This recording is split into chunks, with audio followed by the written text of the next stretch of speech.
और दिवाली की रात जहां एक तरफ पूरा देश खुशियां मना रहा था, जश्न मना रहा था, घर परिवार के लोगों के साथ दिवाली सेलिब्रेट किया जा रहा था, उस वक्त कुछ ऐसे भी लोग थे जो अपने आशियानों को अपनी आंखों से जलता हुआ देख रहे थे, बर्बाद होता देख रहे थे।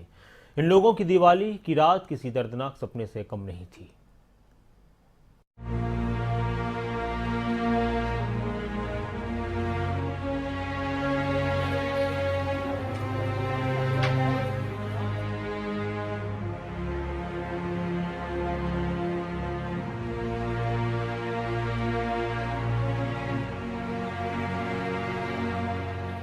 अंबाला, फरीदाबाद, पानीपत, पंचकुला, सोनीपत, ये हरियाणा के तमाम वो जिले हैं जहां दीपावली की रात खुशियों की दिवाली तो मनाई गई, लेकिन रात होते होते दिवाली की रात कयामत की रात बनकर आई। सब कुछ जल गया जी, और स्टोर था, सब कुछ जल गया जी। खाने पीने का सामान भी, नाज की 2 टंकियां थी, रजाइयाँ, बिस्तर थे। अचानक पता ही नहीं लगा कि शॉर्ट सर्किट हुआ है या अंदर हम जो जोत वगैरह जलाकर जाते हैं उससे हुआ है, कुछ समझ नहीं आ पाया है। बिल्डिंग जब खत्म होगी तो फायर ब्रिगेड आई। इनको पता होना चाहिए कि दिवाली का सीज़न है, दिवाली है, कि हमारे को तैयार रहना चाहिए, किसी के साथ भी कुछ दुर्घटना हो सकती है। इन जिलों में दिवाली की रात ने जो कहर बरपाया है, वो कहर इनका सब कुछ लेकर डूब गया। देर रात तक जलती आग की लपटें और सुबह को पड़ी राख, इनकी रातों की नींद और चैन सब कुछ ले गया। शुरुआत अंबाला के गांव धुरखड़ा से करते हैं। धुरखड़ा गांव में देर रात इतनी भयंकर आग लगी कि एक गोदाम पूरा का पूरा जलकर राख हो गया। रात भर आग की निकली लपटों के बाद सुबह को पूरा गोदाम जलकर खाक हो चुका था। 12 बजे करीब आग का मैसेज मिला और उसी टाइम टर्न आउट किया। पहली गाड़ी आई, उसके बाद पता लगा भी आग ज़्यादा है, 2 गाड़ियाँ उसी साथ टर्न आउट कर दी। फिर बताया भी आग ज़्यादा है, तो इसलिए फिर 2 गाड़ियाँ फिर लेकर आए। उसके बाद हमने पानी भरने के लिए आइडेंट पर नहीं जाना पड़ा, क्योंकि हमने पानी नज़दीक मिल गया था, इसलिए हम काम कर रहे हैं। और उसके बाद बीच में आग लग गई थी वहाँ अपना पंचायत भवन के पास, तो वहाँ भी यहीं से गाड़ियाँ टर्न आउट करनी पड़ी। हमने एक गाड़ी ऑफिस से आई थी। अगजनी की दूसरी घटना अंबाला से ही सामने आई। अंबाला छावनी के कबाड़ी बाजार चौक पर एक मोबाइल शॉप में इतनी भयंकर आग लग गई कि पूरी की पूरी मोबाइल शॉप समेत 3 मंजिला बिल्डिंग जलकर खाक हो चुकी थी। हालांकि घटना में कोई जानी नुकसान तो नहीं हुआ, लेकिन लाखों रुपए के मोबाइल और बाकी का सामान जलकर खाक हो गया। गली के बाहर खड़े हुए थे हम अपने घर की, तो यहाँ पर चौक पे पता लगा कि बिल्डिंग में से थोड़ा धुआं निकलना शुरू हुआ है। जब धुआं निकलते हुए देखा तो फटाफट चौक पे आए, तो शटर खोला नीचे का, तो अंदर बहुत आग थी नीचे से। तो जब शटर खोला तो पूरी आग पूरी बिल्डिंग पे हुई। शटर खोलने से पहले फायर ब्रिगेड को कॉल किया था। पूरी बिल्डिंग जब खत्म होगी तो फायर ब्रिगेड आई।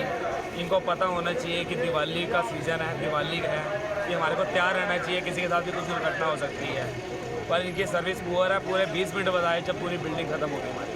तो कितना को नुकसान पूरी आपके सामने खत्म होगी, हम भी खत्म होगी, बिल्डिंग भी।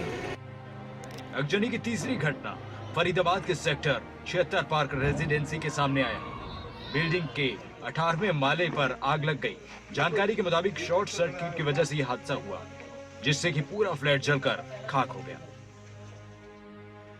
हरियाणा के पानीपत से भी आगजनी की 2 घटनाएं सामने आई। पहली घटना तो सुनौली रोड पर हुई, जहां 2 मंजिला कपड़े की दुकान आग लगने के बाद पूरी तरह जलकर खाक हो गई। घटना में सारा सामान जलकर खाक हो गया। पानीपत से ही दूसरी अगजनी की घटना रिसालू रोड से सामने आई। हालांकि आग लगने के कारणों का खुलासा अभी तक नहीं हुआ, लेकिन घटना में मिठाई की दुकान जलकर खाक हो गई। घटना में दुकान का सारा सामान जल गया, साथ ही दुकान के दस्तावेज भी राख हो गए।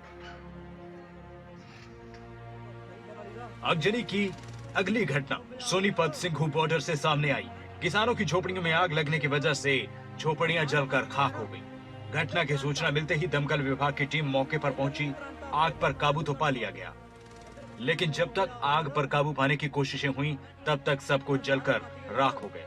किसानों ने इस घटना के पीछे बड़ी साजिश की तरफ इशारा किया है। आज दीपावली की रात को करीब 8 बजे सिंघू मोर्चे पर रेडियो मॉल के सामने जो आनंदगढ़ साहब वालों का लंगर है, उसके पास 6 झुग्गियों को आग लग गई, अचानक आग लगी। और वहाँ पर जो लोग मौजूद थे उन्होंने बताया कुछ शरारती तत्व, उन्होंने एक साइड से आतिशबाजी चलाई और बम फोड़े इधर को और भाग निकले वहाँ से। और ऐसी शरारतें इस मोर्चे में पहले कई बार हो चुकी है। आज दीपावली की रात को हमारे मोर्चे की ओर से हमने अपने केडर को, अपने किसानों को पहले से ही आगाह कर दिया था कि मोर्चे में से कोई भी आतिशबाजी नहीं चलाएगा, कोई भी बम नहीं फोड़ेगा। आगजनी की अगली घटना पंचकुला के रायपुर रानी से सामने। एक घर में आग लगने की वजह से घर का सारा सामान जलकर राख हो गया। आग लगने की वजहों का खुलासा नहीं हो पाया है। आज ही कुछ नहीं पता, क्या कुछ नुकसान हुआ है घर में? सब कुछ जल गया जी, और स्टोर था सब कुछ जल गया जी। खाने पीने का सामान भी, नाज की 2 टंकियां थी, रजाइयाँ बिस्तर थे, काफ़ी था। आज मानो आग का कोई पता नहीं लगा, सिर्फ कमरे में से पता लगा, ना कोई उसमें बिजली थी ना कोई तार थी, कच्ची छत थी। तो बल्कि गार्डर जलकर ना लाल होकर फिर गिरा। जब धुआं निकला ना, थोड़े से कुआं शीशे लगे हुए थे, उसका गाड़ी में फूट करके फिर दूसरे कमरों में पड़ा। मेरा परिवार वहीं पड़ा था। ये कुछ ऐसे हादसे हैं जिसकी वजह से ये दिवाली कुछ लोगों के लिए जिंदगी भर का जख्म है, क्योंकि इस दिवाली के त्योहार पर इन लोगों को जो जख्म मिले हैं उन पर मरहम लगाना इतना आसान नहीं। इन लोगों की सालों की मेहनत एक रात में जलकर खाक हो गई। सालों की मेहनत, दिन रात कमाया पैसा सब खाक होकर जमीन में मिल गया। कुछ एक घटनाओं में पीड़ितों ने दमकल विभाग पर भी आरोप लगाए हैं कि अगर दमकल विभाग वक्त रहते पहुंच पाता तो शायद उनके आशियाने बच जाते, शायद उनकी दुकानें रोजी रोटी कमाने का जरिया बच पाता। ब्यूरो रिपोर्ट, खबरें अभी तक।